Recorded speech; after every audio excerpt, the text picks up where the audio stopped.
jab, uppercut, leave you laid out on the floor. Try to duck and roll, hit and miss, now you counting stars. Should've practiced more, should've hit the mask, get out there more. Man, that you're the best. You gotta show me, son. Actions over words, baby boy. Is you real or what? Talking way too much, world come. Back sports, talking way too much, world come. Back sports, talking way too much, world come. Back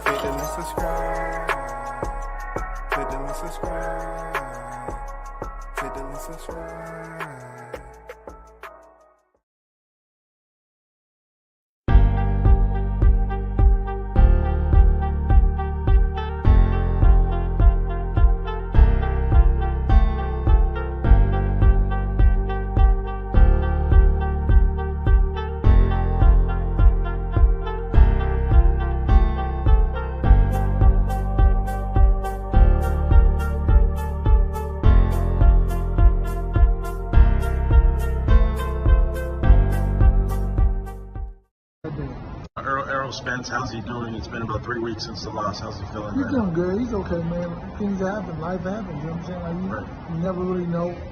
Everybody wants to win all the time. Some days not today, and then one is day. Now, is he going to get the rematch with Terrence? Yeah, I believe so, yeah. And you think he'll be victorious in that rematch? I know he'll be. You know he'll be? Different situation, different way, everything, so yeah. So some people are saying something was off with him that night. Was he sick or anything? He looked very off to me, but I mean, doesn't take away from what happened to a chance of Crawford's victory. I mean, you know, but that's okay.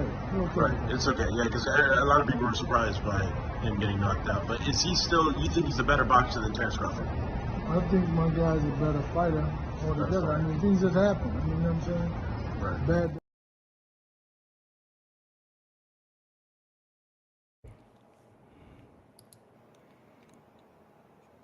Shout out to the first in the building. Carlos Rosado on deck. You already know we back at it again. We're just about ready to close out this Thursday, man, and head into Friday. Anywhere it goes, man, time don't stop for nobody. You understands me? Big salute to the hottest chat in the MFing game. A-Side Official is in the building. Salute to y'all, man. Thanks for the support. Tyrese on deck. You already know what it is, man. What's good? Hayne Legacy in the building. What's good with it, Hayne? Salute to you. Stickum Boys Fishing and Sports on deck. Salute WCS chat. The grease is hot. God damn it. You better know. The stove don't never get turned to the off position. Hell no. Got to keep that grease bubbling just so you can do a walk by and toss them in the grease. Cook them. You don't have to wait till the grease heat up. It's already hot. My question for Derrick would be, who's going to train Errol to win this rematch? Good question. Good question. We're going to get to that. Good question. You know what I'm saying? I mean, hey, who am I to question the intellectual existence in the hottest chat in the MFing game? You feel me? They be trying to play me. I say, hey, I got some hitters. I got some hitters in the chat now. I got some hitters. Stop playing. Stop playing, man.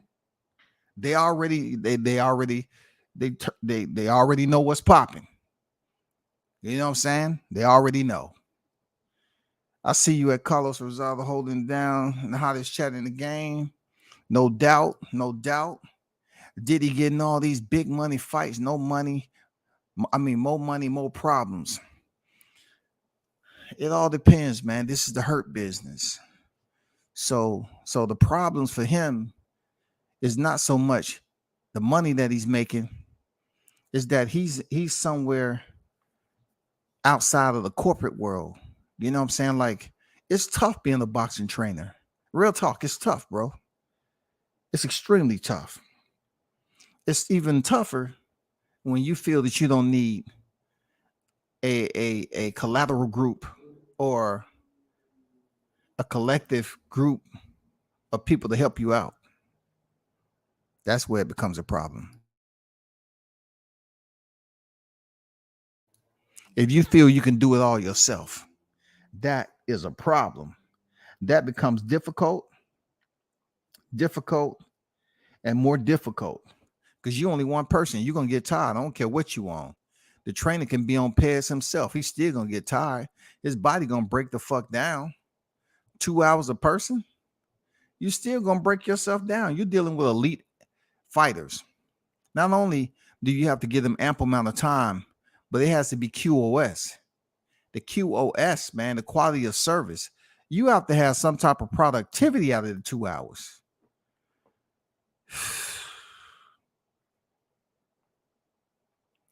I was the first in the chat, but it's cool. Let me see. I don't see you at the top, homie. I don't see you at your top, Haynes. The chat don't lie now. Whoever makes a comment in the chat, we ain't going off. Oh, I was just hanging out, chilling. I was sipping on some shit. And I forgot what time it was, so I'm going to make a comment in the chat. I'm the first in the chat, man. I see Carlos Rosado at the top now. Stop playing now. Stop playing, Shouty, for real. You know what I'm saying?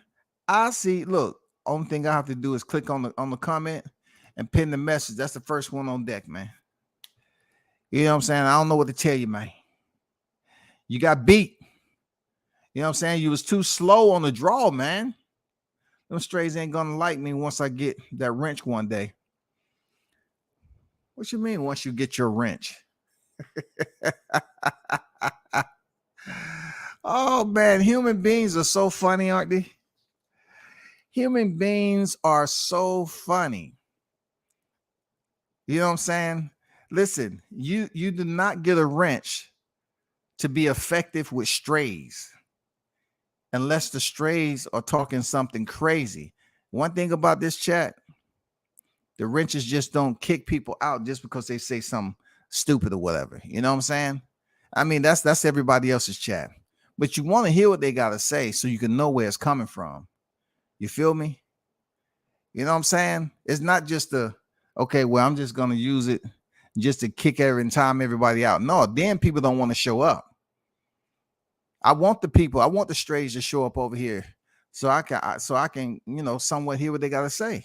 If they talking stupid and it's off topic of boxing, like I always say, then there you go. But not just to get a wrench, just to say, well, it's time for me to start timing people out. Nah, I don't want that environment, man. You go on other people's channels, man, that's exactly what happened. Exactly.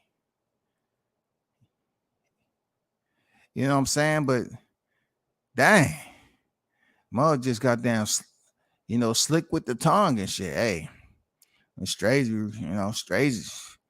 they're going to hate the day I ever get a wrench, man. I ain't saying nothing, but they're going to hate when I get a wrench. I ain't putting no hints out there, though, man. Shit. You know what I'm saying? I'm just saying, shit. I rock with the channel and all that shit. My shit been great for a minute. Dang, goddamn, see everybody else shit got color to it. And my shit's still gray. And it's some people channels that I frequent.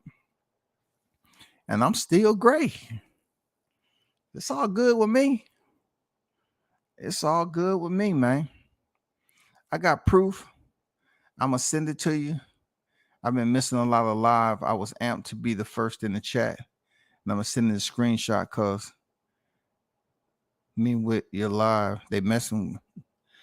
Look, I don't even get that technical. Real talk. I don't get that technical. I go off what I see. They shouldn't be pretty much mitigating you. You know what I'm saying? They shouldn't have no type of mitigation with you jumping in the chat first. I saw Carlos at the top. That's the only thing I can go on. Look, I don't run YouTube there, Haynes. If I would have seen you at the top, I would have seen you at the top, bro. That's how it worked. You know, I don't have no hired security at the door. Just be like, hey, first person, let me know. You know, make sure they type that comment in there, goddamn, so I can know. Shout out to Bruce Gas, Boxing Jazz, and more. What's good with it, OG? How you feeling, bro? Buckle up, boxing salute. WCS, I'll be dropping my top 10 pound for pound list tonight, bro. Okay, for sure. I hope it's not like Baby Side. he just be dropping pound for pound lists just for attention. And the pound for pound list don't make no sense. It's just for attention and views. You know what I'm saying? That's why I don't put too much emphasis in pound for pound, but I definitely would give it fair, you know what I'm saying? A fair 1 over. You know what I'm saying? Or maybe if it's interesting, I say, okay, let me look at this again. You know what I'm saying? But let's peep this out though. So Derrick James and Jamel Charlo has been making their rounds, of course. And as you already know, Derrick James was the coach who I've been adamant about that's in the corner of Errol Spence. He's been with him for quite some time. You know, Errol Spence was brought there by his dad, his father. And at first, you know, the 2-year gap that's always been mentioned about them not communicating on a natural, organic basis. You know what I'm saying? I guess, you know, at first, Errol didn't see the intangibles for him to be in that location. But I guess, you know what I'm saying, you hang around the environment enough, it'll grow on you. So I guess Derrick grew on him, and he became his trainer, right? So it might be some loyalty there to the point where Spence just look at it like, you know, I'm good with the money I got. I'm at the end of my career, damn near 33 years old right now. You know what I'm saying? I'm at the end of my career, damn near. So he might just stay with Diddy. I don't think it's a good idea, but I don't know what their paperwork look like. I don't know what type of agreement that they have, but I just don't see how Spence is going to recover, you know, without doing it the first time around. It's not a shocker to me. You know, people, you know, some people have hit me up after the fight and said, hey, I didn't take you serious at first by saying he had 0%, but now I understand where you was coming from. And, you know, I was trying to tell people from everything that I've seen outside of the ring with Crawford, what I've basically studied as far as his fights and everything, and just knowing people, being a part of the fitness game and understanding that you are what you put in your body. You are what you put in your body. Seriously. You know what I'm saying? Every day, I know people still to this day in their older age, their skin look great. You know what I'm saying? They holding down weight like B-Hop. B-Hop looks great for his age. You know, he's in tremendous shapes. You have people in the older age that can still get out here and run. You know what I'm saying? They can still get out here and jog, still get out here and have pretty decent cardio. So, you know, everything I was hearing about this guy, Errol Spence, was telling me that combined with what I'm making my assessment of and what I've seen with Crawford and what I've seen with Spence, he didn't have no chance of beating Crawford. So then you factor in the intellectual aspect of it. You know what I'm saying? I tell people I go off my instinct. I can't stop everything. I can't predict everything, but I do know that I'm not gonna second guess instinct. You know what I'm saying? To a point of if I'm even thinking about something and instinctively I feel this way about it, it's a reason why I'm feeling that way. It's not just being paranoid. No, we ain't talking about paranoia. We're talking about instinctively. You know, some people have that intuition. Some people have that instinct, and it's spot on. You know what I'm saying? But getting a good feeling about who Errol Spence was as a person and what I was hearing and what I've seen. I even told you, like, I know some people in Texas. You know what I'm saying? There's some people in Texas that had videos. They was out with Spence. And I told y'all, I said, nah, that's not the way I go. I don't want no video of him fucked up in the club. Nah, I don't want that. You know what I'm saying? But they stay in Texas though. And this is what was going on. And people sit up here and talk about how you hate somebody. You know, I'm not.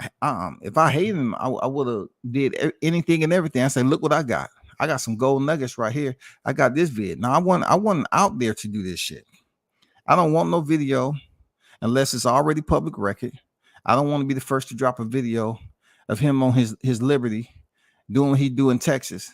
That's not what I'm trying to do, bro. But when it comes down to this boxing shit, right? Derrick James was the one that was supposed to get this man ready. Point blank, period. He was the one. So post-fight, like I told you earlier, it really isn't anything out there that he approached Bomac and, they dapped each other up. No, the only thing Derrick was doing is pretty much trying to molest. He did molest freaking the right glove of Terrence Crawford, trying to feel and see if it was loaded. That's amazing to me when I think about it. Like you think about things like that, right? And for some people, it'll get them enraged. Like they want to pontificate every type of narrative that they got. They want to up their tone. They want to talk all aggressive about it. No, just calm down. Listen to me. Calm the fuck down. Derrick James was supposed to take care of all that in the gym. The way Crawford saying he trained too hard to think about losing, it's the same mentality that Team Spence supposed to have in the gym. That was the exact same moto that he was supposed to have. The mindset should have been at an all-time high to prepare. There was a lot of areas that failed Team Spence. When you're at the top of the chain of command, when you're the head trainer, Derrick is the head trainer. Okay? He's the one that's supposed to have everything together. Your fighter came unprepared. And you end up getting embarrassed. Your fighter became unprepared because you did not properly prepare him to prevent a piss poor performance. You, Derrick, you was the one. You was all about the foolish talk. You know what I'm saying? You was saying that he ain't fought nobody. You didn't give a fuck about the switch hitting. You didn't care about his 10 knockouts. The same shit over and over again, man. I was standing fast, bro. I was like, damn, where's this nigga's moral compass at? You know what I'm saying? Do he has principles when it comes to the sport of boxing? And don't you know everybody is sitting up here judging you because you're on one of the biggest stage, you're in front of millions. You know what I'm saying? You're in a sport and you're the coach of a fighter, not just one fighter, but two fighters. There's this world champions, the highest tier that you can get. And you did not properly prepare for a fighter that you deemed undeveloped. You deemed him to be a fighter that was built. You know what I'm saying? Derrick's words was that Errol Spence was developed and Terrence Crawford was built. That means top rank. They try to run with top rank, being the correct place for Terrence Crawford and allow him to tiptoe and slide him to certain positions to get this title, slide him in another position to get that title, slide him in there with Victor Poster to get that title, defend it, then go up there and fight Julius Ndongo for those two titles. All of that was supposed to be planned. Isn't that how we work? You know what I'm saying? It don't make any sense, man. It's almost like you suffering from some type of radiation, man. Like real talk. Like Derrick James, you suffering from radiation, bro. You've been under this beam of light for a long time before Bomac exposed your ass. All that time you just sitting there and light and you enjoying it. And people saying, oh man, that's so-and-so right there. That's Errol Spence. Hell, I even tried to show the nigga respect. You know what I'm saying? I seen him for the first time. And I'm going up to him. Look, I'm a grown ass man. Going up for another grown ass man. And I'm older than him. And I'm just going up there to say, hey, what up, man? I didn't expect to see the nigga over there top rank. And this dude said, I don't want no interview. So I wasn't about to ask you for no interview. Why would I ask you for an interview while a fight is going on and all these people are talking. Why would I do that? I guess he underestimated what I exactly knew about, doing this media shit solo dolo and independent. That's his loss. You feel me? Because I wasn't there to ask him for an interview. I was actually on my way back to the locker room for Teofimo Lopez. You know what I'm saying? All access. That's a fact. But it's not up to me to come up here and go back in time like it's a pending appointment for me. I just know something ain't right. Something ain't right with this dude. You know what I'm saying? He said Spence is better than Crawford, y'all. Just take a little bit of time and let that soak in, right? Now, if WCS is listening to this shit, I'm not laughing about it. Okay? In some aspect, unbeknownst to me and you, Derrick James believed that Spence is better than Crawford. All right. This is the guy who absolutely gave zero credit, damn near, of Crawford being a equal dance partner to Errol Spence in that ring. You feel me? Like when you look at this entire lead up to the fight, you ask yourself, like, how can somebody be the head trainer on that level and take a fighter like Crawford, a world champion, who you need to step in the ring with to become undisputed? How do you drop the ball on that, per se? How do you drop the ball? Really, you have to be negligent. You have to be extremely obstinate. You know what I'm saying? You don't want to be a free thinker. You don't want to think logical, rather, about this shit. You know what I'm saying? You just want to continue to be smug and think everything that you felt that got you up to this point has worked. Shit ain't broke. You act like you're beyond reproach. That's what I get from Derrick James. Like, bro, you're not the supernatural. You're not supernatural. But some of us would say you're naturally stupid. It just comes down like, not so much. I don't want to disrespect the black man. Real talk, like you do some stupid shit. That is, doing stupid shit don't mean you're dumb.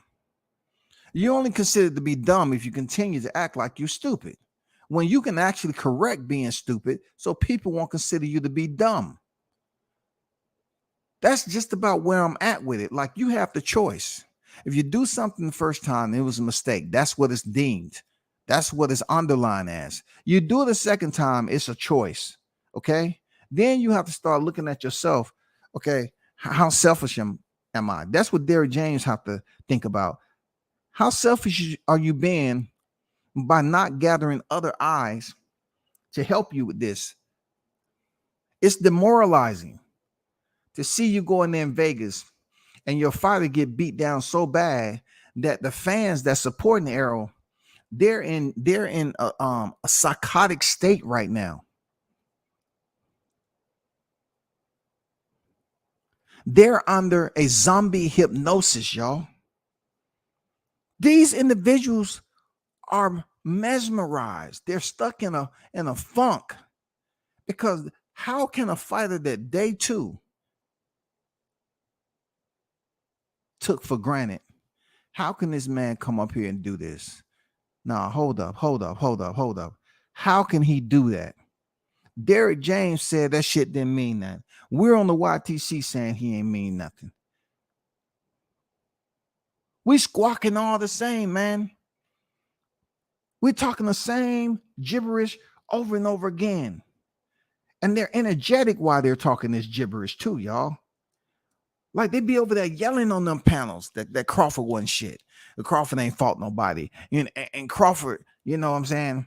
His switch hitting don't mean nothing. He only got TKOs. He ain't really knocking out nobody for real. You know what I'm saying? Who is he fought? His competition sucks. Ain't nobody buying that shit. You know what I'm saying? Ain't nobody doing that. He got 39 victories against 39 tomato cans. He ain't nobody. Just think of this. You might think I'm bumbling, right? But I'm not. Think about this shit, though. Think about it. I'm in a combat sport. And that's what I loved about Japan, that their schools was so traditional. Like when you go in there, they ain't no, and you paying attention, man. They have traditional shit overseas, man. It's really thorough, right? Learned a lot of good shit over there, man. Well, but over here, looking at their, looking at how you supposed to treat combat, how you supposed to treat the art of war. I guess people were singing that song so much. I mean, look, you had so many people singing that Crawford song that he ain't fought nobody. He ain't fought nobody. Till they actually start to believe it. They went to sleep with it on their mind. They woke up with it on their mind. When they visited the YTC, they spoke about it because it's been on their mind. They was going through a period of decrepitude, right? But they was basically deteriorating, not so much physically as far as their health. They was pretty much deteriorating when it comes to their intellectual process, when they supposed to look at this enough to understand that Crawford was going to be dangerous. They was deteriorating because they was fusing the keep it right in the middle enough to understand, yes, he is dangerous, right? He is dangerous. But peep this out. They'll turn back around and say, well, Scotty, you didn't do it. No, when I said it was 0%, I was in the middle. I was in the middle. That's what I truly believe. That's what I truly believe. It wasn't no mediocrity, bro. This shit was for real. I felt that he had on you're talking about the metric of my psyche. That's what my metric was. I say Spence has no chance of beating Crawford. It wasn't something that was just goofing off. I say he has no chance because that's what I believe based on everything I've been seeing, how I looked at his fights. And, I emphasized this when he fought Lamont Peterson. I'll say he knocked down Lamont Peterson in round 5. And Lamont was able to get back up and fight on several more rounds until the fight was stopped by who? Barry Hunter. I said, this man's a hype job. I say Spence a little bit a hype job. They've hyped this man up. So with the hype being the way it is, he's been able to basically attract certain people. But when it comes to him, that was the one that was built. They built him. You know how they built him? Because he pretty much admitted that he was taking the easy route. That's built. That's being built. You say, why don't I take the easy route? Okay. Your declaration is for undisputed. So you took the easy route to pick up the next 2 titles to basically increase the percentage of your leverage. And them people was placed in front of you. Why?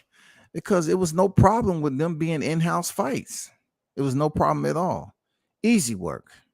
It ruined him. I'm looking at his previous fights. I say, where's this? When you start to step up competition, you're talking about hardcore boxing fanatics, man. You gotta never, ever forget Derrick James is the head coach. So I'm looking at how Spence is fighting these fights, and they're pretty much the same format all the fucking time, bro. It's body, up top, body, hook, body, jab, same shit. But one thing that they was relying on is pressure. Pressure with the punch volume. The punch volume only comes with a target that is static enough for you to continue to increase those numbers or to inflict damage on somebody because they're static. They're not mobile. You know what I'm saying? they pretty much giving you a stationary target. That's what I seen. And I sat back and look at these fights. I say, who is he killing? And then I'll listen to these freaking channels, right? And I hear them declare impotence when it comes to just looking at this. They're declaring impotence on this shit, yo. They're declaring when it comes to Crawford, they're impotent. They can't see anything. Real talk, man. I'm not trying to get deep about this shit at all, but I'm looking and assessing this shit. I say, how can you be so impotent, man? So close-minded. Like, why? What is blinding y'all? Like, what is blinding you about saying that this is gonna be a rough fight for Errol Spence? Not only that, why are you taking his coach and placing him on a pedestal when he doesn't have that track record? Like, he doesn't have that track record of an opponent that he's fought that was higher on the pound for pound list. Who was there that he defeated that was on the pound for pound list in a higher position than Spence? Who was that person? So if Crawford has been there for quite a length of tenure, right? You would think that will motivate the team to lock in. They say this guy's been up on the pound for pound list for some time now. It's a reason why he's there. So let's get ready. Let's get prepared so we can go in there and make it competitive. No, not even, bro. Not even. Seriously, real talk. Not even. I don't know how to treat this shit, man. Like, you can look at the reality, you know, when it comes to this boxing shit, and the only thing we have to go off of is what's on the box rate. But I'm looking at how Derrick James has this world champion, the more popular world champion in his stable. I'm looking at it. I'm checking out his fights. I'm seeing his format rarely changes, right? Rarely changes. And I'm looking at the coach. I'm looking at Spence. I'm looking how, you know, he continued to try to press upon opposition that is tailor-made for his fighting style. Tailor-made. You know what I'm saying? Sean Porter, he fought a different style than Danny Garcia. Look, Sean Porter fought Danny Garcia differently than he fought Errol Spence. And then, you know, I was thinking to myself one day, I said, it almost seems like Sean Porter said, let me go back to the old me. It's almost like he was accommodating Errol Spence. He knew with Errol Spence, Sean Porter had been in the boxing game for way too long. So I'm saying to myself, it seems like you are accommodating Errol Spence because you fought Danny Garcia different. You know what I'm saying? You fought him different than you fought Spence. You was in and out. You was boxing. You was working off the jab. All that. You didn't even truly engage him mano a mano, up tempo. But when you stepped in there with Spence, you can't say that you fought him like that because he told you that he was going to fight your style. You're too much of an experienced veteran for that. Right? Sean Porter was too much of an experienced veteran for that. Sean Porter fought Adrian Granados. You know what I'm saying? Adrian Broner. He fought both Adrians different than he fought Danny Garcia. Who knows? Did he respect the fact that Danny Garcia had power?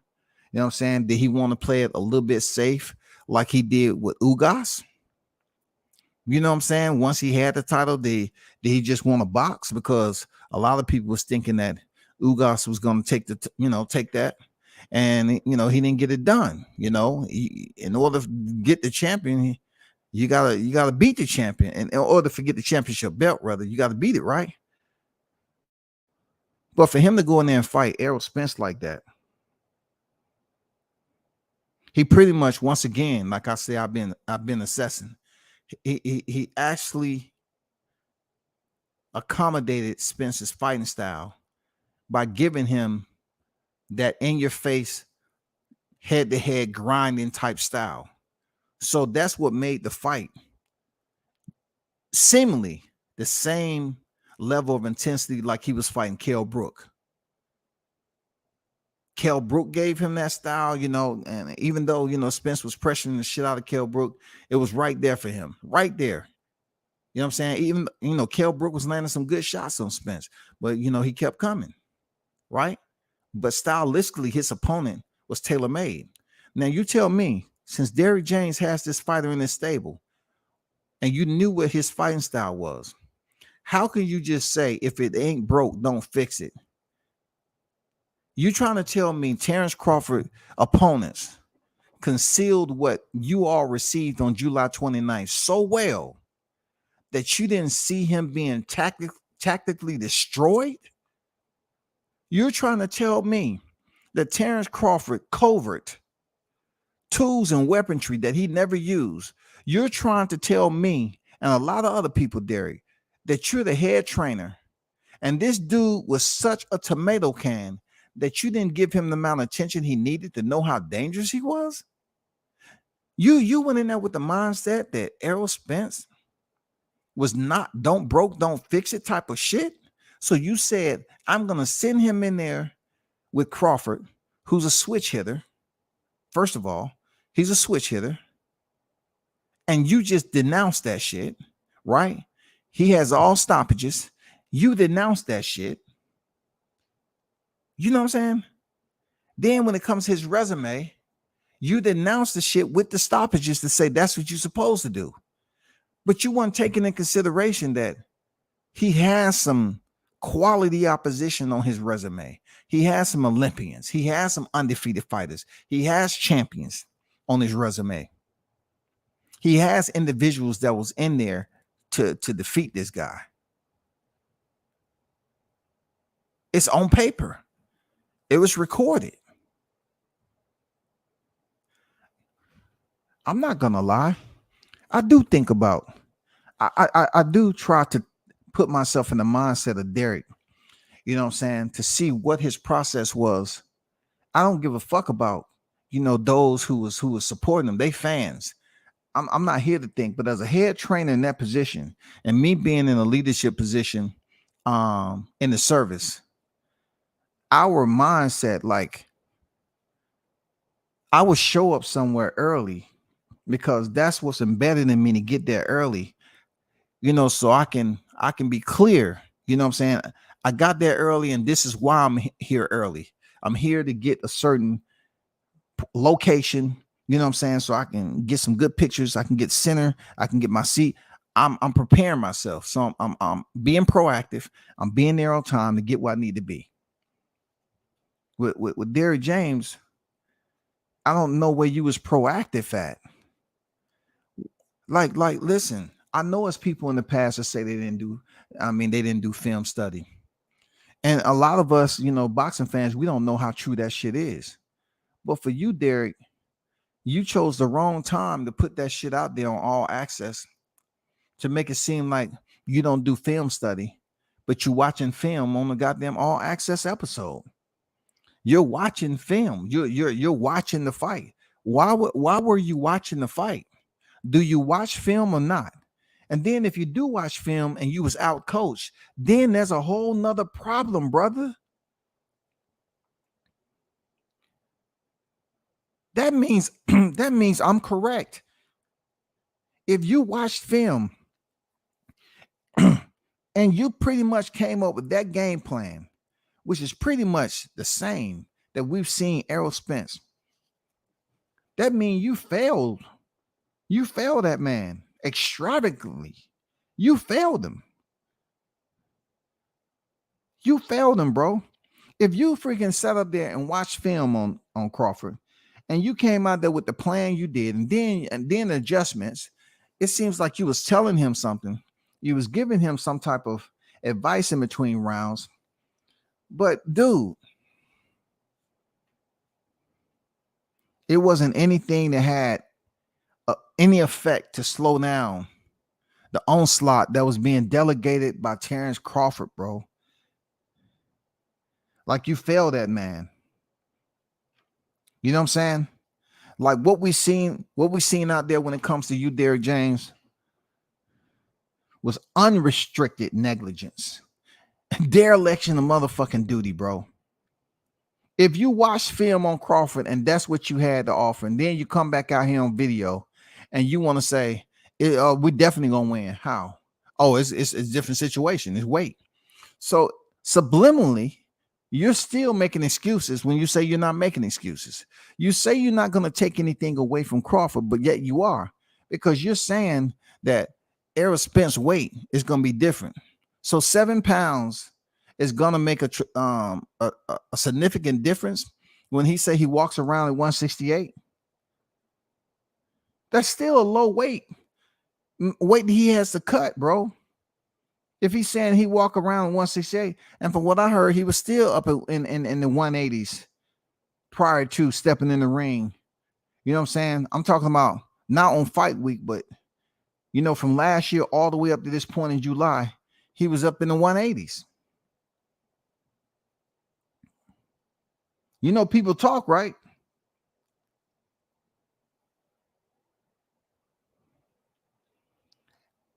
And on top of that, when it comes to Derrick James, I just wonder how much Spence respect him. You know, just like I seen Bomac over there getting Crawford instructions, Esau giving Crawford instructions, and how Crawford had enough respect, being that he know who he is. You know what I'm saying? He knows his mindset, his mentality, right? He understands how sharp the blade is. He still listens. You know what I'm saying? He still listens, though. He still considers himself to be a fucking student. And I'm like, Spence, on the other hand, he just feels like it's all about rebelling without a cause. Hey, I'm rebelling without a cause. I love living out of pocket. So if Derrick James can't stop him from rebelling without a cause, and he's going in there looking the way he did, the WCS, only question I have, how do you expect to lock him in for the rematch? What's different? Are y'all going to have an intervention? Are y'all going to have an intervention? Are y'all going to believe now's the time to sit this man down and say, hey, we brought you in here today because of what happened July 29th.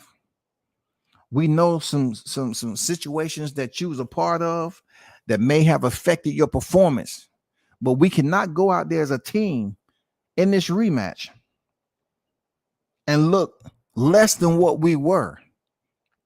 I'm not talking about the physical training aspect. I'm talking about the educational aspect. We can't go out here to the ring and look like we have made absolutely no changes and we're just going to go off the weight.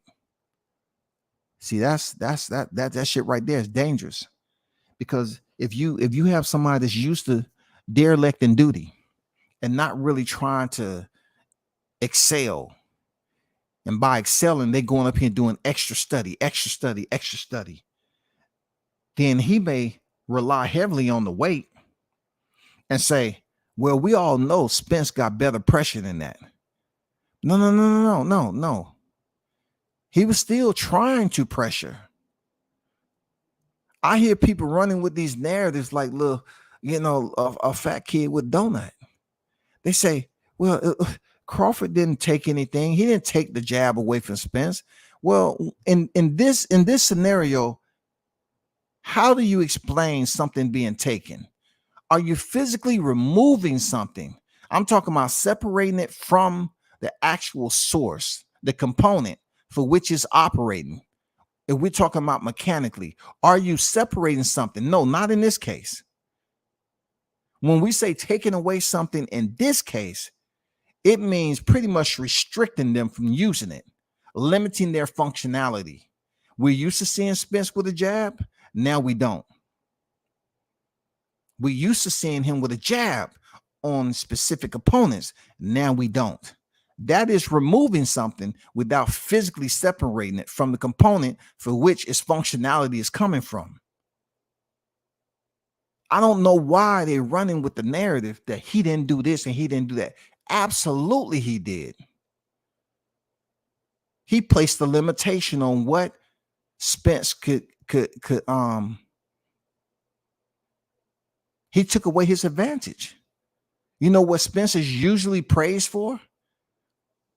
Crawford placed restrictions on it from how he was performing himself, his offensive strategy. You know what I'm saying? His IQ, his timing, his punch selection. He chose, and how that was effective absolutely influenced Errol Spence to not say, well, I can continue to just throw my jab and throw my jab. It's not working because shit, Crawford is throwing when I'm throwing. He's throwing when I'm throwing. He's coming with angles, and you know, I'm not seeing it. His jab is much rangier than mine. How? Crawford's reach is much longer than Spence. No doubt about it, but not that much. But I haven't seen a jab like Crawford. The way he put it, how Derrick James didn't see this coming is beyond me. You didn't properly prepare this guy. Spence, man, I give him his props, man. Any other fight, that was the person that has got away. Any other, when you're talking about these two fighters, this is the primary fighter that got away with fighting the same type, style, accommodation, amenities. He got away with that because when he fought Crawford, and Crawford pretty much came with just a different tempo altogether. He was on the clock. And when Spence started getting his head popped back with just a jab, dog, and the power behind that jab, how much sting that jab had when it was punching him in the face. Spence was saying to himself, God damn, where did that come from? You know what I'm saying? How the hell he come up with that jab? I ain't really respect that shit. Like, I ain't really seen him do this shit. Like sometimes he was like on the ball, he would lean forward. He would all in one motion. He would extend the jab like he was basically rolling forward on the ball of his lead foot. To me, and it would just pop Spence's head back. So that is something you have to remediate over and over again, right? And it just seems like Derrick didn't have no freaking answer for it, bro. He didn't have no answer for it. Like I would say this about Spence, dude. He's a dog for real. He's tough, man. You know, Spence had so many people there watching him. It was people there that believed that he was gonna win that night. And through all, you know, the first time he was knocked down on the second round, you know, he had a damn good poker face, man. And in his defeat, I gained more respect for Errol Spence on that night in his defeat, because I can look at everything he's done outside the ring, but I guess my maturity level is different when it comes to situations like this. Like I'm looking at Spence, I'm looking at his mentality, and we've seen fighters lose it in the ring, right? Mike Tyson got mad at Vander Holyfield because he said he was headbutting him. So Mike Tyson retaliated by biting both of his ears. In this particular scenario, Errol Spence is getting dropped. And he's getting back up. He's taking the count. You don't see the frustration on his face. He goes right back to try to figure Crawford out, right? Round for round, he's trying to figure him out. He's getting beat up. Boom. Come the seventh round. Get knocked down again. It get back up. He had better composure than Sean Porter. You know what I'm saying? You can't say I'm just riffing. It's just a bunch of riffraff. Goddamn, Errol Spence faced more adversity than Sean Porter, and he had better composure than Sean Porter. Sean Porter was pounded on the canvas. He was showing out. He was letting his frustration breach his exterior. He's supposed to maintain that sense of armor, right? That the exterior armor, right? He's supposed to maintain that shit and don't let nobody know that it's been breached. He's a freaking combat pugilist. He's that's what you're supposed to do. Spence showed me that. Spence didn't let nobody know anything like this. This dude was showing that he was tough. Like he kept getting up, kept coming forward. He had better composure than Sean Porter, bro. How was that? I wasn't expecting that because Sean Porter don't talk shit like Spence. So being that I heard Spence talk about, oh man, come on, let's be real. You ain't fought nobody, he talking this shit, man. You ain't gonna be able to catch me no real. You ain't who catch Moby Dick with a hook. Who cares? You're gonna need a submarine. You know what I'm saying? You're talking this shit. So I'm thinking that when it came down to hell and high water, when he started facing this adversity, when he found out the eye of the storm is just a bit more turbulent than him and Derrick James initially talked about. This man maintains some goddamn tact, boy. His bearing was unbelievable. But when it's all said and done, Derrick James, bro, what y'all think? I don't know, Derrick. I have absolutely no confidence in him coming up with a game plan. And he's going to mention the weight. No. It's you, brother. It's you. You got to take responsibility just like Arrow has to take responsibility. But Arrow is not self-taught. They have a team around them. He's not self-taught. So since Spence is not self-taught, you gotta make this more competitive for the boxing community. You know what I'm saying? From a global perspective. Both of these fighters is more well known based off a fight that was supposed to be a lot more competitive than what it was. Unfortunately for Team Spence, they was on the losing end of that. But if you're talking about a rematch just because it's contractually binding, okay, I get it.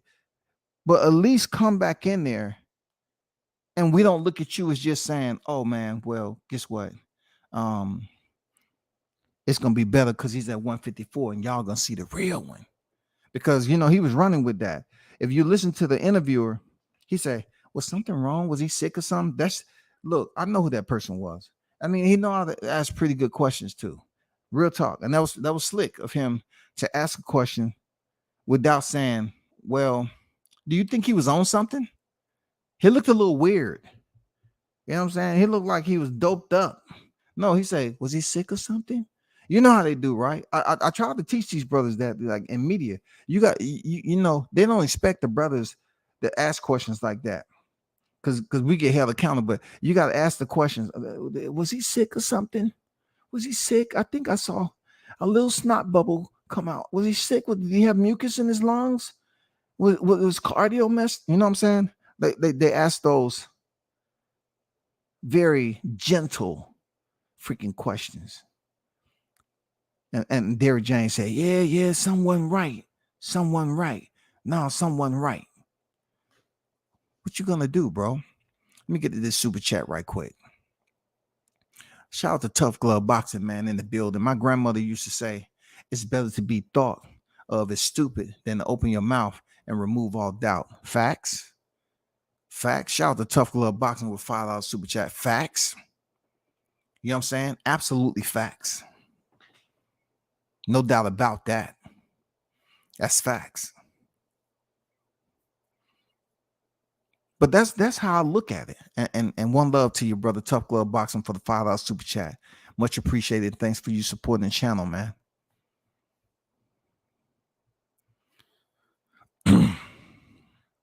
Big Blunts and Boxing on deck. Salute to you. Monty King Boxing on deck. Salute to you.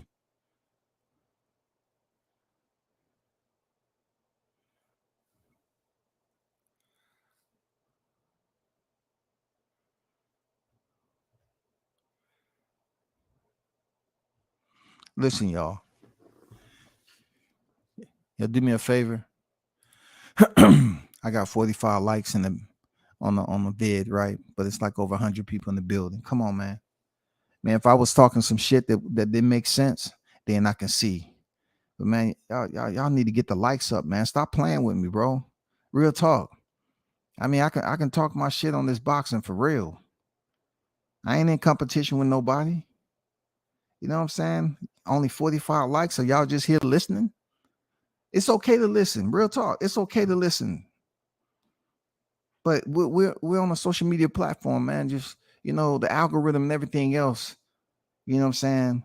The essentials, man, to continue to build up and get the SEO and all this other, little small engines to build up the notoriety, for the hard work we put in.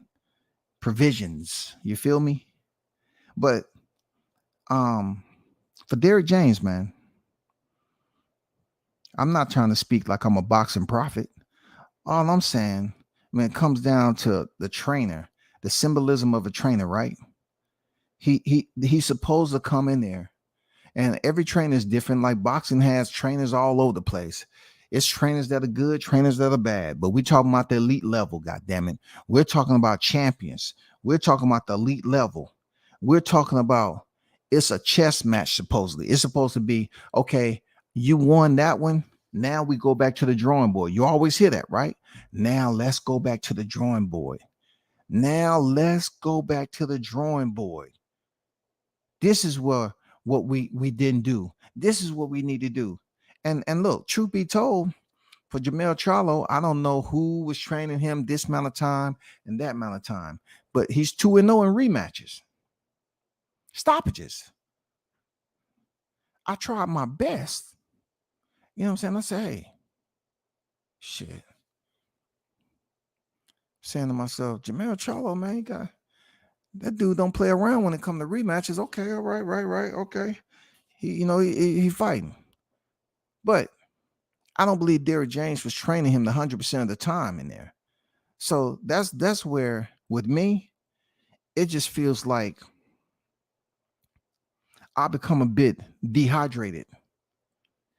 I'm trying to figure out what Derrick James brings to the table in these moments. You know what I'm saying?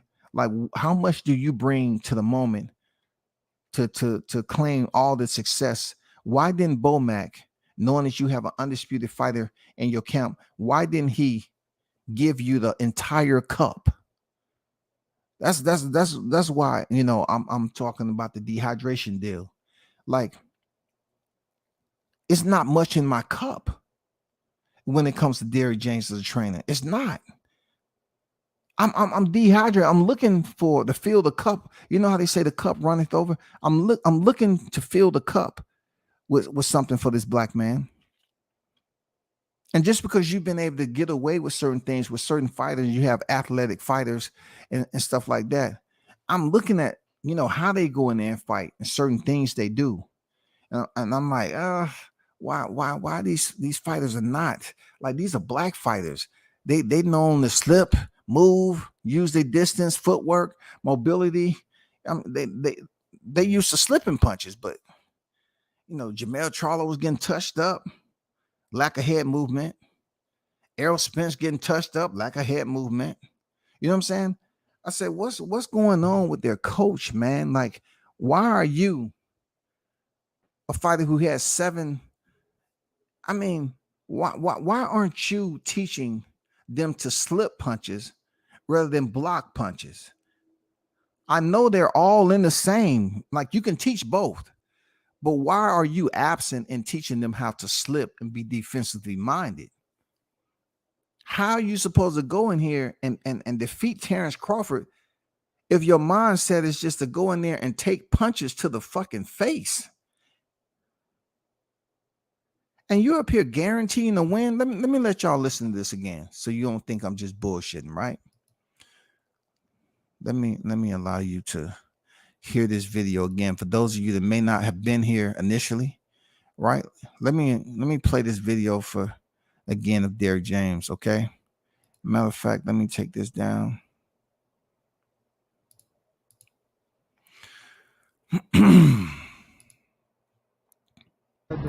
Earl Spence, how's he doing? It's been about 3 weeks since the loss. How's he feeling? He's doing good. He's okay, man. Things happen. Life happens. You know what I'm saying? Like you never really know. Everybody wants to win all the time. Some days not today, and then one is day. Now, is he going to get the rematch with Terrence? Yeah, I believe so, yeah. And you think he'll be victorious in that rematch? I know he'll be. You know he'll be. Different situation, different way, everything, so yeah. So some people are saying something was off with him that night. Was he sick or anything? He looked very off to me, but I mean, doesn't take away from what happened to chance Crawford's victory. I mean, you know, but that's okay. Right, it's okay, yeah, because a lot of people were surprised by him getting knocked out. But is he still, you think he's a better boxer than Terrence Crawford? I think my guy's a better fighter altogether. I mean, things have happened. I mean, you know what I'm saying? Right. Bad. Very smooth. You know what I'm saying? Very smooth interviewer. Knowing how to carry on the conversation. You feel me? Tolerant. Derrick James pick and choose who he chooses to have tolerance with. You know what I'm saying? Most of the time, when certain people are there talking about asking certain questions, I guess it's not about Terrence Crawford.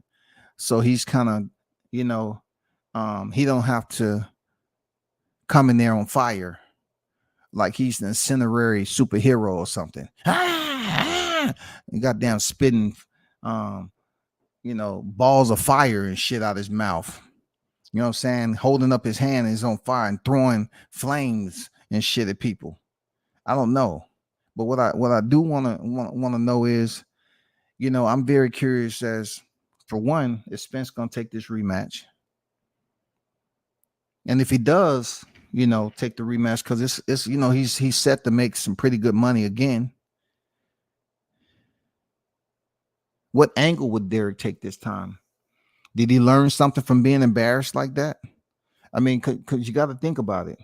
Do we truly know how much a loss affect Derrick James based off what his career was as a professional fighter and his successes as a trainer? Because he's already been there where he's taken losses. You know what I'm saying? Jermell Charlo was with him when he was undefeated and he took a loss. You know what I'm saying? So he knows how to give it up, so to speak. So now, Errol Spence, his second, really his first, but his second star pupil, has now taken a loss. And not only did he take a loss, but he took a loss worse than Jermell Charlo. He took a loss way worse than Jermell Charlo, y'all. Way worse. Way worse than Jermell Charlo. We're not talking about any type of exacerbation. This is absolutely on par, like Tiger Woods. You know what I'm saying? Like, this was absolutely right there. This man was beat up.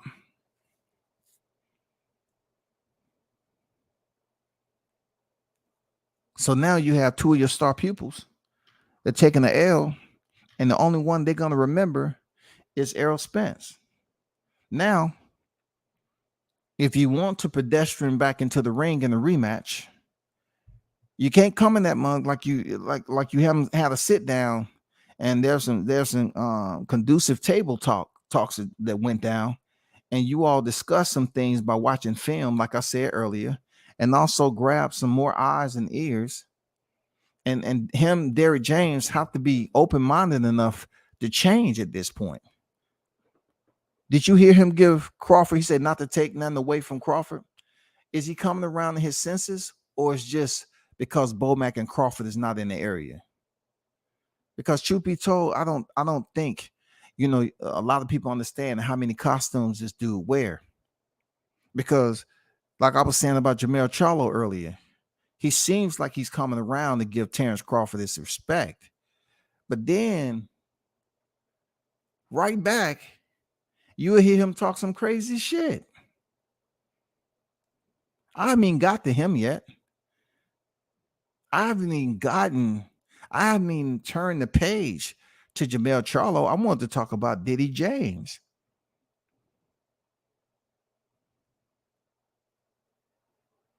This is real life shit.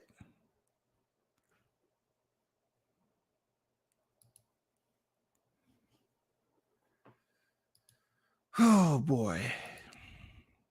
He's in trouble, y'all. He's in trouble. Real talk. He's in trouble.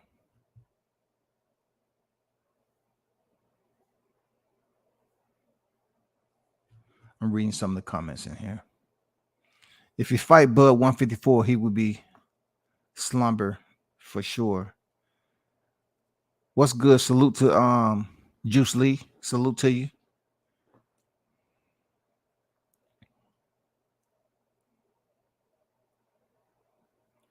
Bud showed he got dog in him. Yes, sir. Yes, sir. Absolutely. Bud caught him with a thumbtack. Shout out to Martin King Boxing, man. If I ain't get you, you know what I'm saying? Shout out to Martin King Boxing in the building. In the rematch, hope Bud comes out orthodox and smash him even harder. Well, you know, I don't think that like the wild part about the mind games that they played was evident. All you have to do is watch the film, right? Bud was back there warming up pre-fight. Orthodox. Either way it goes, you're warming up the body. You know what I'm saying? The style and the stances, you know, it is what it is. You're still warming up at the end of the day. And then, you know, Bud will be 36 in September. So at this point in your game, it don't matter if you warm up down southpaw or orthodox, man. You know, you're warming up. You're just getting, and then it depends on you on what style and stance you want to come out there with. All you're doing is just warming up. You know what I'm saying? Getting loose. That's it. That's all you're doing. So you look at the mind games of them doing an open workout, and they was basically warming up, and they was, you know, doing the workout in orthodox and unorthodox, right? And then prior to the fight, they was warming up in orthodox. So, you know, the people that was there, you know what I'm saying? I'm pretty sure it's a lot more people that was there that was watching it and say, okay, I'm sure he's going to come out and fight him in the orthodox, like he always do. He's just going to start off, but he started off at damn unorthodox, and he was going southpaw for southpaw. So people look at it like, who's the better southpaw? No, we can't say who's the better southpaw. You know what I'm saying? That's not even a debate that should be going on right now in the YTC. It's not who's the better southpaw. This is clearly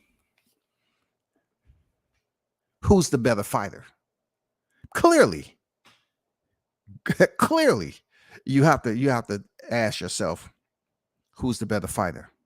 There's no other which way you can go with this conversation.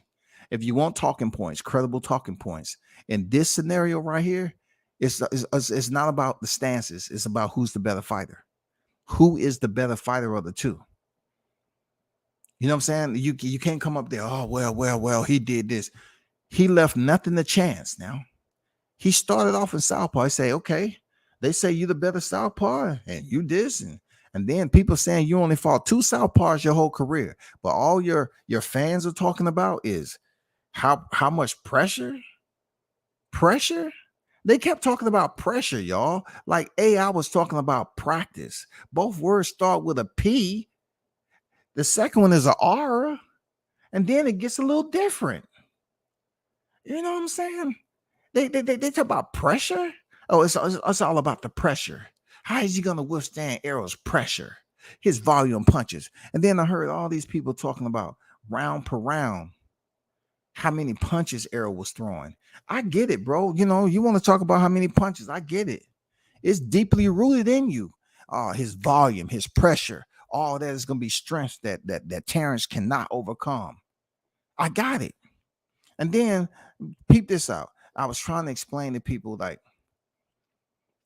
being on deck.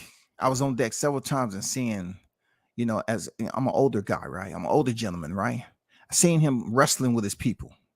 And then, you know, I'm saying, like, okay, this dude is not the average dude. Like, he's pretty damn strong for his size.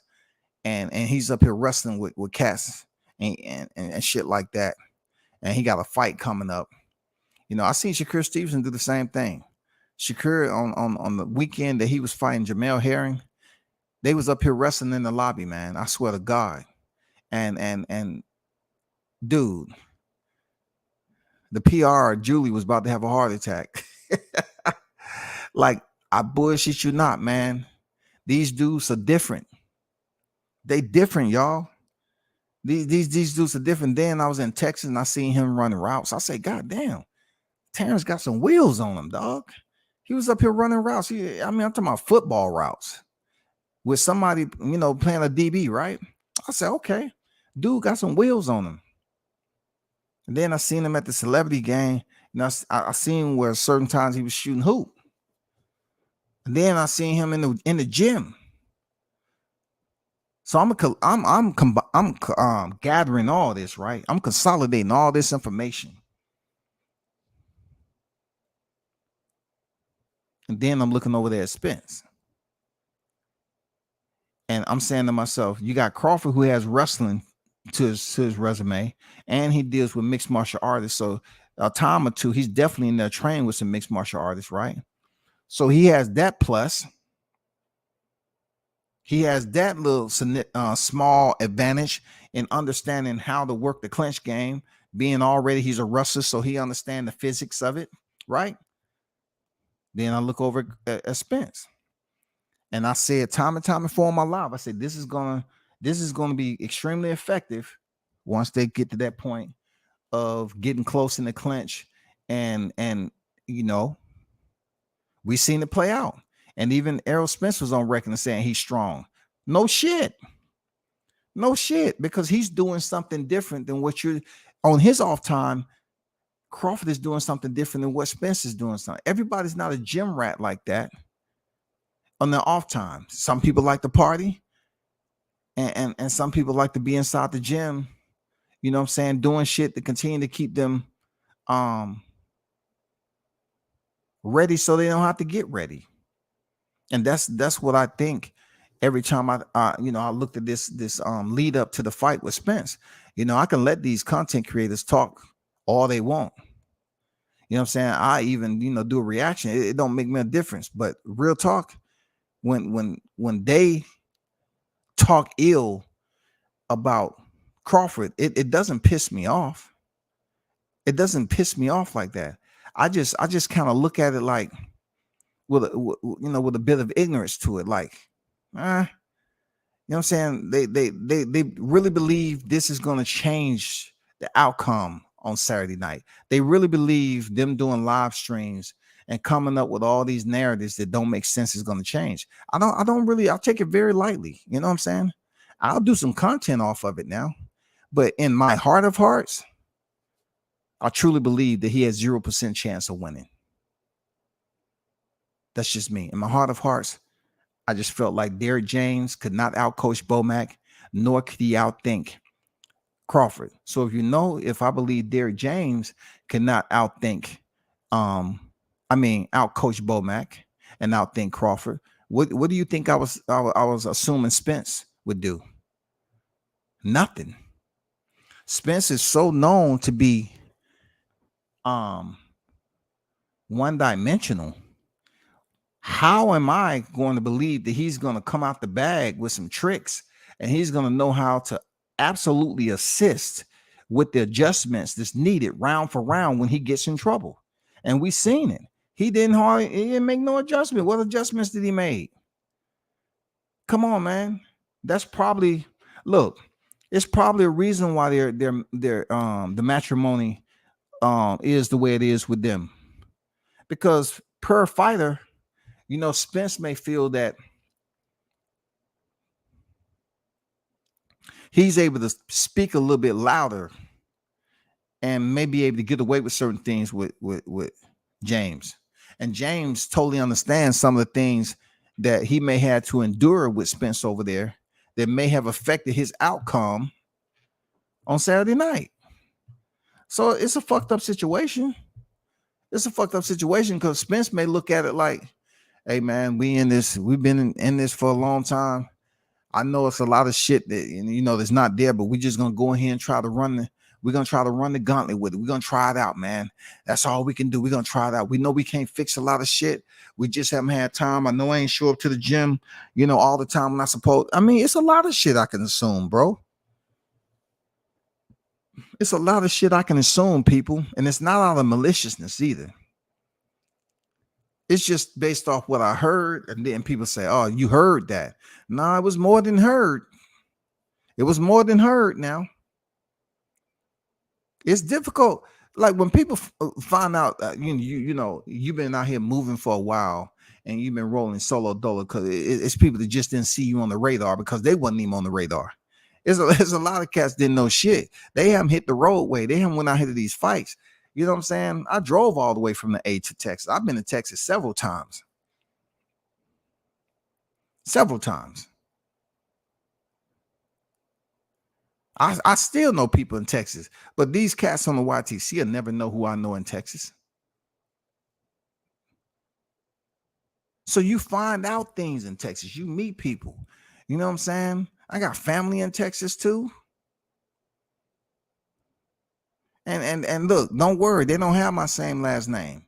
So you can go look all you want. And look, I wouldn't advise you to do that either. Hey, I'm just saying. But truth be told, man, that's where I'm at with it. I want to transfer over, man. I spent like an hour and 15 on that. I want to get to this other guy, right? I want to get to this guy right here, and I want you to listen to his video. All right, Jermell Charlo has a fight coming up with Saul Canelo Alvarez, man. You know what I'm saying? Pretty much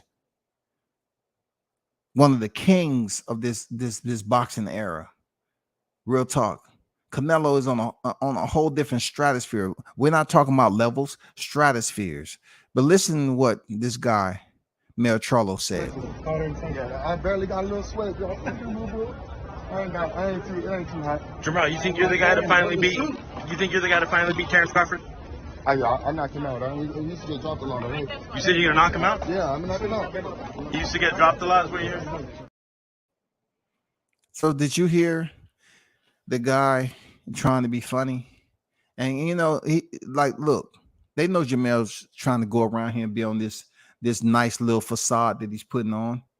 And the guy was trying to ask him at the end, did you get dropped a lot when you was little? I don't know who that person. I can't dial in the voice. It sounds like somebody said, I'm not going to call out somebody's channel for that or whatever, and it's not them. But the guy was being, a bit antagonistic, and I don't have nothing to say about that. I don't have nothing to say about it, but I will talk about this. Jermell Charlo has the biggest fight of his career in Canelo, and Canelo's been up high as 175. And I've been on record saying I don't give Jermell Charlo a chance of winning this fight. You know, wholeheartedly, I just don't give him the chance of winning this fight because seeing his previous fights with opponents that he went in there trying to prove a point, he loved going head hunting.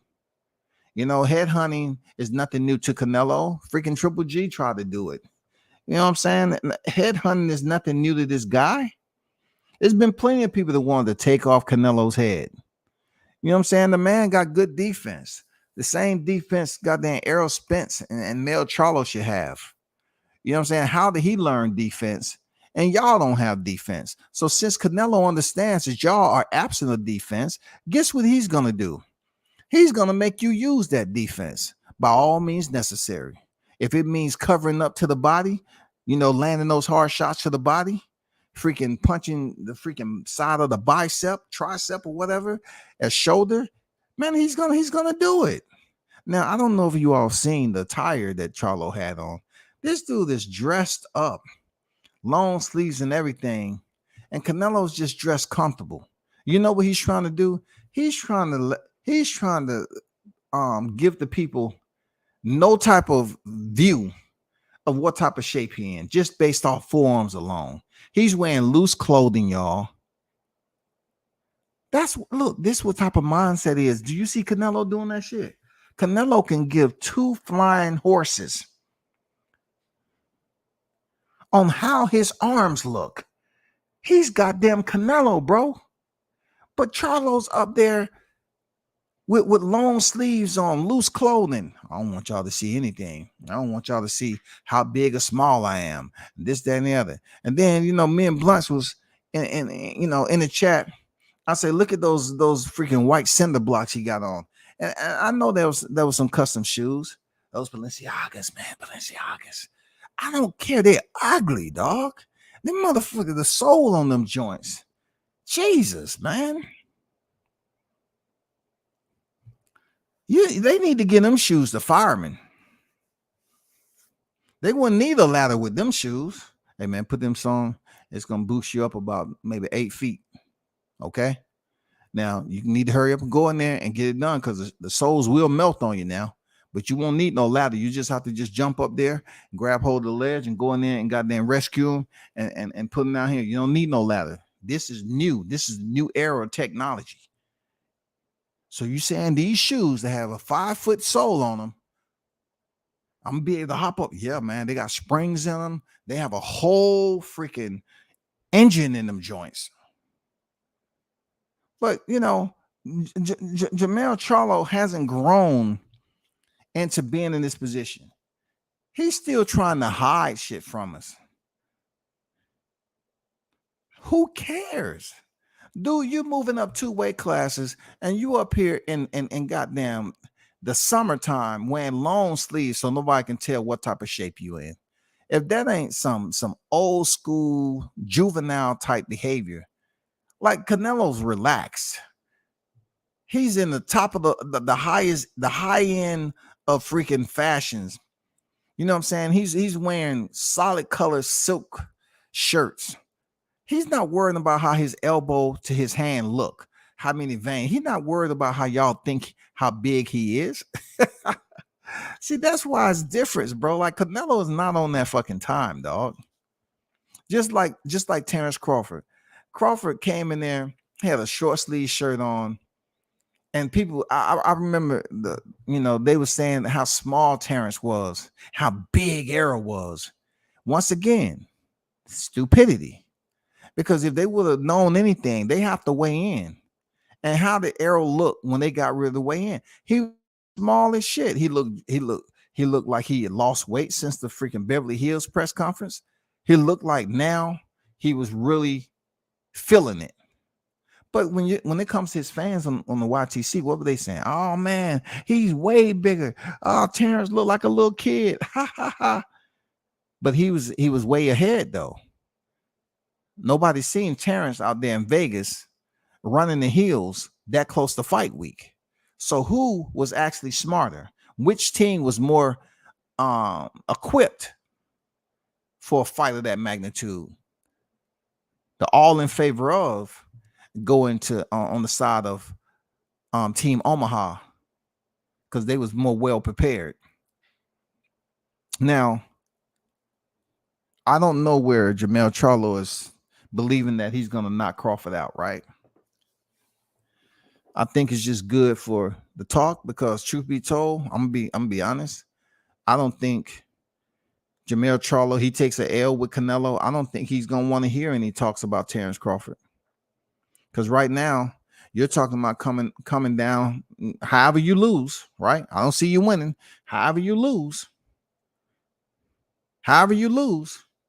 you're still going to have traffic waiting at the intersection to see which direction you go. You're still going to have traffic, full-blown traffic. Now, you heard Mel Charlo say, I'm going to win. When I win, I'm pretty sure Canelo's going to want a rematch. Now, that's not something that's out of the window, but I don't see Canelo allowing you to win that fight just so he can get a rematch. Because he also has said that his brother think he next, but he ain't next. Because once I beat Canelo, he's going to want a rematch. So Crawford's going to have to go up here to 54 and get his feet wet. See, Jamel Charlo is every fucking where. 1 minute he say he want to give the people what they want and fight Terrence Crawford. 1 minute he's acting like, hey, shout out to Terrence. See, these fights, I think he just got on a 5-hour energy drink or something. I don't know what the fuck. I don't know. Because 1 minute it seemed like he's giving Terrence his flowers, and then next minute, he up here talking about he gonna knock the man out. And then the other chorus is like, I want to get the fans what they want. I want to give what they want. I want to fight Crawford. And then he'll turn around and say, well, I'm gonna go up here. I'm gonna be up here. Canelo, he gonna want a rematch, and then Crawford, he can move up to 154, get his feet wet with Zoo. Zoo's already been on record saying he don't want to fight Crawford. That'd be a tough fight for Tim Zoo. Crawford at 154 would be a tough fight for anybody. Seriously. But the one we want to see is him and Jamel Charlo. And Jamel talking about, he still got business with my boy. No. That shit is over. You said that already. You pretty much put it out there, and the shit just got thrown back in your face, man. With rocks in it. You got hit with a whole bucket of gravel. Oh, man, he got shit he need to take care of. He did it. Now you talking again. Oh, man, he got a rematch with my boy. Truth be told, my boy get back. That might be a trilogy. Man, this dude ain't trying to. Man, this dude's he's just up here arousing his fans to believe that he really want to fight Crawford. You know what I'm saying? I don't think he want to fight him, bro. But I'm gonna keep, I'm gonna keep hope alive. Real talk. I'm gonna keep hope alive. Seriously. I'm gonna keep hope alive. Real talk. That's the only thing I can do. Even though I had Bud exploring Spence normal style, and from watching the build up, could have sworn Spence was going to show something new, but still stop. I was disappointed he didn't. Shout out to MA. Shout out to Man on Deck, man. Salute to you. Commissioning, what's good? He said Bud showed he got dog in him. Yes, sir. He absolutely did with elite competition. Real talk, with elite competition. Shout out to the boxing heads. Diddy James ain't heard from Spence since the 29th. I think they talk. I do. I believe they talk. And I could be wrong now, Juice. I could be wrong, bro. I could be all the way around because they got a very unique relationship, a different relationship. You know what I'm saying? Who knows? They might not have talked. But we can't just look at what Charlo said because he said he talked to his brother. That's a different situation. You know what I'm saying? Because we can't cross-thread narratives. You know what I'm saying? Jamel said he talked to his brother since the incident on July 29th, right? But that don't mean Derrick James haven't talked to Spence. He might have just talked to Spence, If he fight Bud at 154, he would be for sure Slumberman. Yeah, hit that like button, man. What my likes looking like? 73 likes. Come on, man. Y'all can continue to get those likes up. Come on now. Y'all continue to get those likes up, man.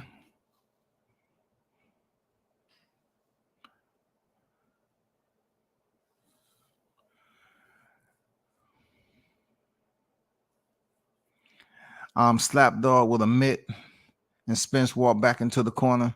You know what I'm saying, AU? Shout out to AU in the building. He did walk back to that corner. And that's what I was telling you, man. That's embarrassing. You know what I'm saying? You feel dejected. I think Spence felt dejected right there, because he got an idiot up here slapping him with the freaking mitt, trying to do all that wild shit. Only thing Spence should have did at that point is snuck him with a body shot. Bang! You know what I'm saying? He can get on the road and run for all access all he want. But Spence goddamn go to the body. You still gonna feel it, bro. You know what I'm saying? No coach should have been acting like they out there to do fierce mitts. I'm here to prove his fierceness. He's unafraid. Watch this. I'm gonna slap him. I'm gonna come over his right with the left. I mean, you popped a man in the face with the mitts doing some dumb shit. It was just stupid. It's just stupid, man. Somebody asked, still no word from Spence. Hey, man, they sent him a letter and he has to respond. You know what I'm saying? We're in the mid part of August. So guess what? He's going to have to respond, y'all.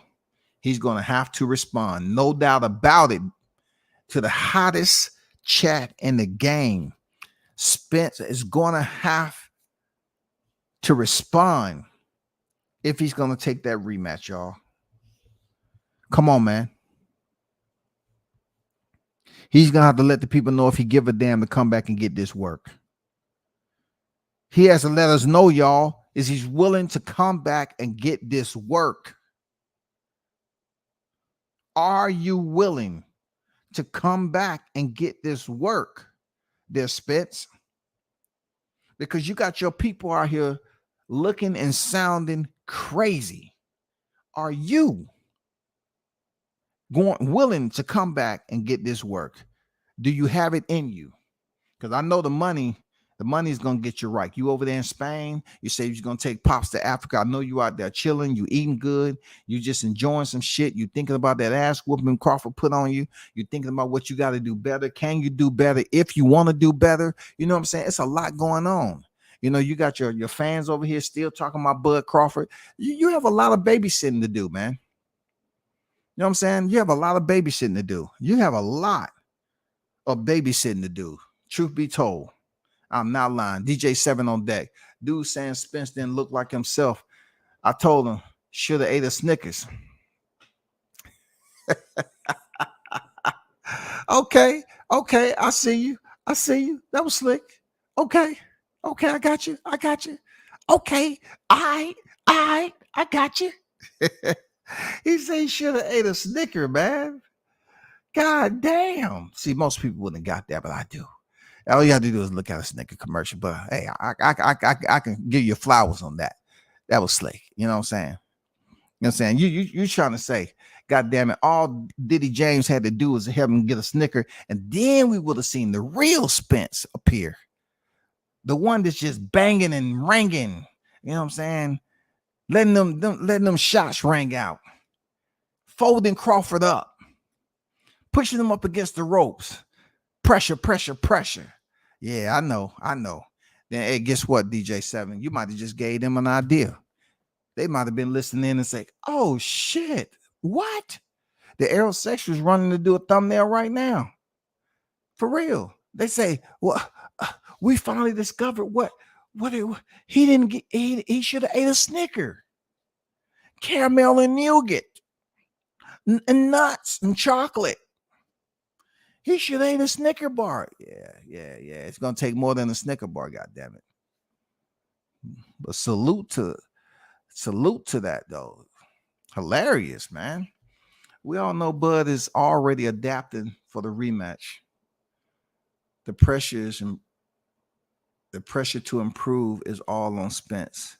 It's a tall order, to be honest. It is. It's a very tall order. Extremely tall.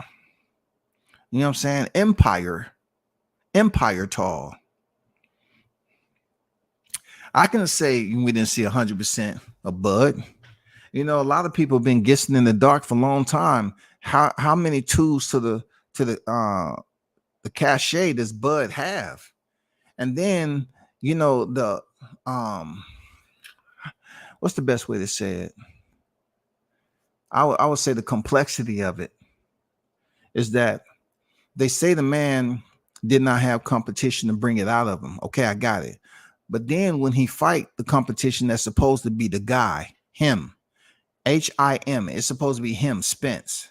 He was supposed to be one that forced Bud into those areas of the unknown. He was supposed to allow Bud to venture off into those areas and use those weaponries that people are so mad at that he don't use, right? It didn't happen.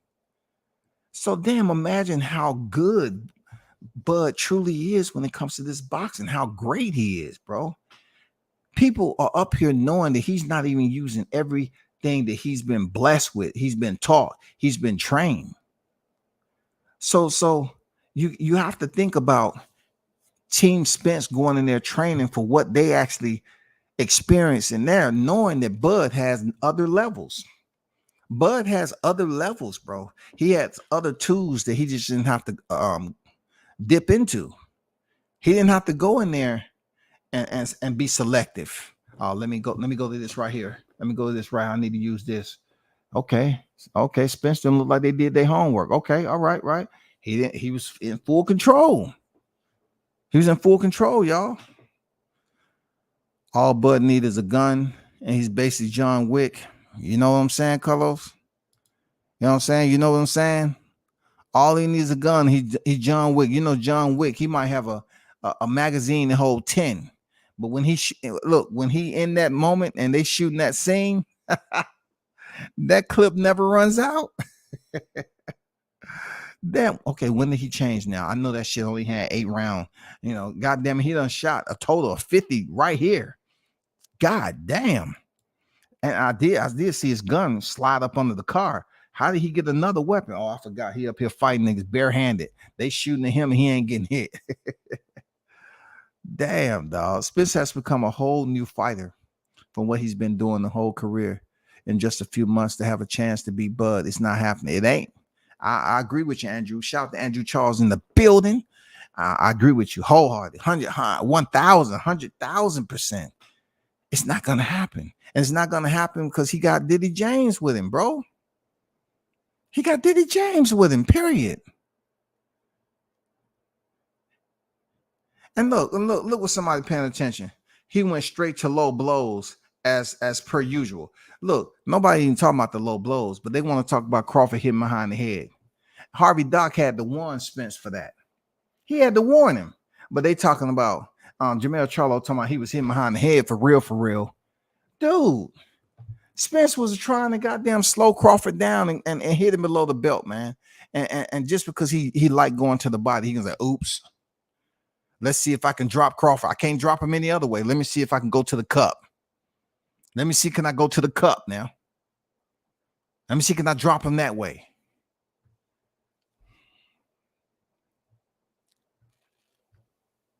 Knockdown 305. What's good? Don Vaughn on deck. What's good with it?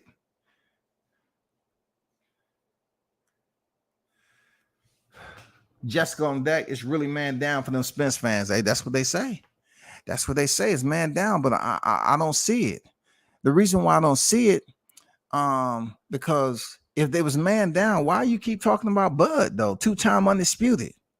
Why you keep talking about him? Like let his name rest a little bit in the algorithm and talk about Spence to build his name up in the algorithm so we can get this rematch accordingly. You know what I'm saying? So everybody can flourish off this shit. Y'all busy talking about Bud. Bud up here doing freaking 1,800 interviews and shit. You know what I'm saying? But every time you turn around, he's sitting in somebody's freaking studio doing an interview. Come on, man. The dude is global right now, bro. Like we say for Toby, man, we're global. Goddamn, Terrence is global right now. He's on every freaking radio. Where's Spence? Spence don't want to come in there and get this heat. If you think for 1 second these shows are not calling up Spence and they're not offering him, look, it's some shows that probably offering him some money too. We want to be the first to have Spence on. We want it. We want him on. You think they ain't trying to call and get Spence on there to talk about this shit? They want to hear what his mindset is, bro. Spence gonna have to come out of hiding, bro. He's gonna have to come out of hiding and speak to the people. If he doesn't come out and speak to the people, how are you gonna feel, aerosexuals? Are you gonna feel let down again, just like you was on fight night, July 29th? Are you gonna feel let down? Maybe if you talk more about Spence and less about Crawford, then he'll come out of hiding and he'll go in here and sit down and give you some content. Because a lot of you all, the only reason that you're talking about Crawford, because that's all you see on YouTube. Look, he's on multiple podcasts already. You finding out shit you ain't never known about Crawford. Now you have to sit in the comfort of your own home, right? Your peace, your where you find your peace at. And you have to say to yourself, I need to make a decision. Because this is what they say, y'all. I was always a Crawford fan, but I like Spence, though. That's what they're saying now. But since Spence ain't around, they seeing more and more Crawford. Then they're like, will it be fake of me if I just switched up right now? How can I do a live You know, how can I get into an argument with somebody and blame it on them as the reason why I'm switching over to Bud? How can I do that? Let me see. How can I do that? I need to come up with a plan. I really want to make this happen as soon as possible so I can have months and months to talk about it before the rematch. Look, it's people that's thinking that way now. For real. Bud did it to him, man. He did it to him. I mean, some people you can talk to, and some people need to feel the heat like, you know, it's volcanic.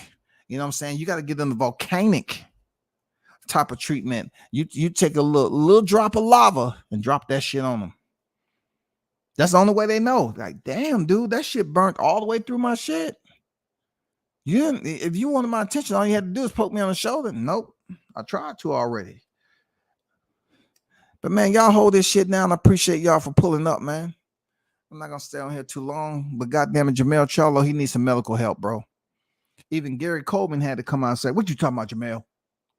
What you talking about, Jamel? Real talk. What you talking about, Jamel?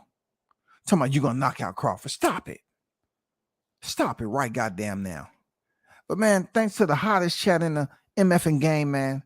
A-Side Official. Appreciate y'all pulling up, and everyone else that tuned in, man. Make sure you hit the sub on your way out. Make sure you smash that like, share the content, continue to tune in, man. We'll do it again. Until next time, man. I'm out.